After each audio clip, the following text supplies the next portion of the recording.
ಅಕ್ರಮ ಬಾಂಗ್ಲಾ ಪಾಕ್ ವಲಸಿಗರ ಪತ್ತೆಗೆ ಈಗ ವಾರ್ ರೂಮ್ ಓಪನ್ ಮಾಡಲಾಗಿದೆ. ಬಿಜೆಪಿ ರೆಬಲ್ ಟೀಮ್ನಿಂದ ವಾರ್ ರೂಮ್ ಓಪನ್ ಆಗಿದೆ. 4-5 ದಿನಗಳಿಂದ ವಾರ್ ರೂಮ್ಗೆ ಕರೆಗಳ ಮಹಾಪುರವೇ ಬರ್ತಾ ಇದೆ. ಮಹದೇವಪುರ ವಿಧಾನಸಭಾ ಕ್ಷೇತ್ರದಿಂದ ಹೆಚ್ಚು ಕರೆಗಳು ಬಂದಿದ್ದಾವಂತೆ. ಅರವಿಂದ ಲಿಂಬಾವಳಿ ಪ್ರತಿನಿಧಿಸಿದ್ದಂತಹ ಕ್ಷೇತ್ರದಿಂದಲೇ ಅತಿ ಹೆಚ್ಚು ಕರೆ.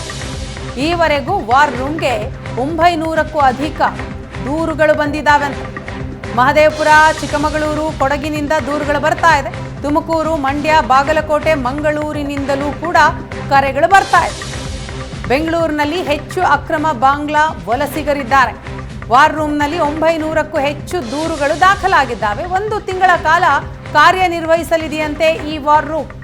ಬೆಂಗಳೂರು ಕಮಿಷನರ್ಗೆ ದೂರು ಕೊಡೋದಕ್ಕೂ ಕೂಡ ನಿರ್ಧಾರ ಮಾಡಲಾಗಿದೆ.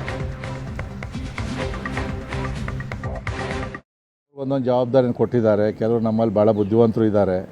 ಸೊ ಈಗ ನಾವು ಜನಾಕ್ರೋಶ ಸಭೆಗಳನ್ನು ಮಾಡ್ತಾ ಇದ್ದೀವಿ. ನಮ್ಮ ಭಾರತೀಯ ಜನತಾ ಪಾರ್ಟಿಯ ನಾಯಕರಿಗೆ ಇನ್ನೊಂದು ಟೀಮ್ ಮಾಡೋದ್ರಲ್ಲಿ ತಪ್ಪೇನಿಲ್ವಲ್ಲ.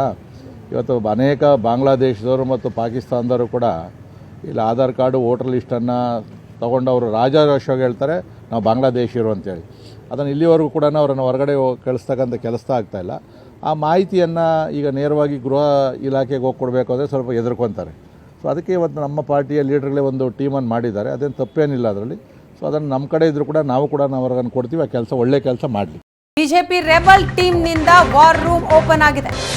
4-5 ದಿನಗಳಿಂದ ವಾರ್ ರೂಮ್ಗೆ ಕರೆಗಳ ಮಹಾಪುರವೇ ಬರ್ತಾ ಇದೆ. ಮಹದೇವಪುರ ವಿಧಾನಸಭಾ ಕ್ಷೇತ್ರದಿಂದ ಹೆಚ್ಚು ಕರೆಗಳು ಬಂದಿದ್ದಾವಂತೆ. ಅರವಿಂದ ಲಿಂಬಾವಳಿ ಪ್ರತಿನಿಧಿಸಿದ್ದಂತಹ ಕ್ಷೇತ್ರದಿಂದಲೇ ಅತಿ ಹೆಚ್ಚು ಕರೆ. ಈವರೆಗೂ ವಾರ್ ರೂಮ್ಗೆ 900ಕ್ಕೂ ಅಧಿಕ ದೂರುಗಳು ಬಂದಿದ್ದಾವಂತೆ. ಮಹದೇವಪುರ, ಚಿಕ್ಕಮಗಳೂರು, ಕೊಡಗಿನಿಂದ ದೂರುಗಳು ಬರ್ತಾ ಇದೆ. ತುಮಕೂರು, ಮಂಡ್ಯ, ಬಾಗಲಕೋಟೆ, ಮಂಗಳೂರಿನಿಂದಲೂ ಕೂಡ ಕರೆಗಳು ಬರ್ತಾ ಇದೆ. ಬೆಂಗಳೂರಿನಲ್ಲಿ ಹೆಚ್ಚು ಅಕ್ರಮ ಬಾಂಗ್ಲಾ ವಲಸಿಗರಿದ್ದಾರೆ. ವಾರ್ ರೂಮ್ನಲ್ಲಿ 900ಕ್ಕೂ ಹೆಚ್ಚು ದೂರುಗಳು ದಾಖಲಾಗಿದ್ದಾವೆ. 1 ತಿಂಗಳ ಕಾಲ ಕಾರ್ಯನಿರ್ವಹಿಸಲಿದೆಯಂತೆ ಈ ವಾರ್ ರೂಮ್. ಬೆಂಗಳೂರು ಕಮಿಷನರ್ಗೆ ದೂರು ಕೊಡೋದಕ್ಕೂ ಕೂಡ ನಿರ್ಧಾರ ಮಾಡಲಾಗಿದೆ.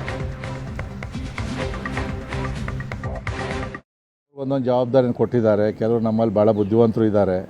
ಸೊ ಈಗ ನಾವು ಜನಾಕ್ರೋಶ ಸಭೆಗಳನ್ನು ಮಾಡ್ತಾ ಇದ್ದೀವಿ. ನಮ್ಮ ಭಾರತೀಯ ಜನತಾ ಪಾರ್ಟಿಯ ನಾಯಕರಿಗೆ ಇನ್ನೊಂದು ಟೀಮ್ ಮಾಡೋದ್ರಲ್ಲಿ ತಪ್ಪೇನಿಲ್ವಲ್ಲ.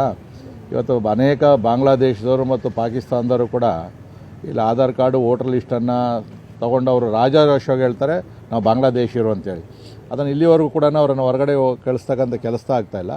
ಆ ಮಾಹಿತಿಯನ್ನು ಈಗ ನೇರವಾಗಿ ಗೃಹ ಇಲಾಖೆಗೆ ಹೋಗಿ ಕೊಡಬೇಕು ಅಂದರೆ ಸ್ವಲ್ಪ ಹೆದರ್ಕೊತಾರೆ. ಸೊ ಅದಕ್ಕೆ ಇವತ್ತು ನಮ್ಮ ಪಾರ್ಟಿಯ ಲೀಡರ್ಗಳೇ ಒಂದು ಟೀಮನ್ನು ಮಾಡಿದ್ದಾರೆ. ಅದೇನು ತಪ್ಪೇನಿಲ್ಲ ಅದರಲ್ಲಿ. ಸೊ ಅದನ್ನು ನಮ್ಮ ಕಡೆ ಇದ್ದರೂ ಕೂಡ ನಾವು ಅವ್ರಿಗನ್ನು ಕೊಡ್ತೀವಿ. ಆ ಕೆಲಸ ಒಳ್ಳೆ ಕೆಲಸ ಮಾಡಲಿ.